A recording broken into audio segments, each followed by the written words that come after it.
Welcome back. Now, if you suffer from a peanut allergy, and millions of people do around the world, there could be some good news because a study has revealed that an oral treatment tested 4 years ago still works to this day in the majority of children involved. Well, let's talk to our health reporter, Katie Silver, who has more on this story. And scientists, Katie, I know involved in all of this, are getting really excited about this, aren't they? What did they actually do? They are excited because basically it's the first time that they've been able to show a long-term effect of a treatment.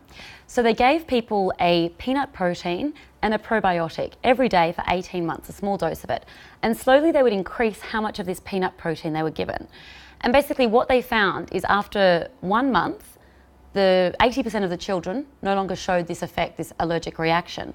And then what they've done now, the exciting part is 4 years on, they've found that it maintains to 70%. So 70% of the children still aren't having these allergic reactions. So it's only a small drop. Do they know how it actually worked? Was it simply the exposure that was effective, or more than that? Well, it's a combination. So the probiotic seems to be suppressing the immune response, and then that allows them to have this continual, gradual exposure each day, and then slowly to hopefully build an immune response. That's what they think is doing.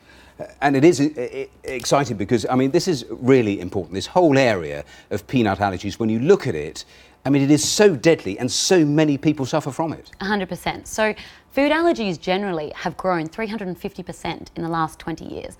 The most deadly and the one that's growing the fastest is peanut allergy. And everyone I know seems to have somebody they know who's affected by it. So the repercussions and the benefits for this, whilst it's early days, whilst they need further research, it's a step in the right direction.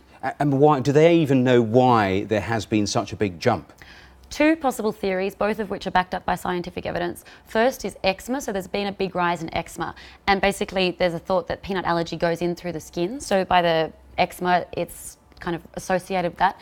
The second is pregnancy. So there was many of the children nowadays who have peanut allergies are a product of basically a mandate that said not to have peanuts whilst they were children, so they're thinking that. Just briefly and finally, I mean, when do they think they'll have definitive answers on this? They are doing this sort of research, because if I was a parent and you were talking about 70 or 80% chance, I would simply say, don't have any peanuts at all. I'd still be in that position. So when do they think they will have definitive answers? Okay, so the advice nowadays isn't don't have peanuts. The American Health Organization says from the age of 6 months, start slowly introducing a little bit to allow you to have basically this immune response.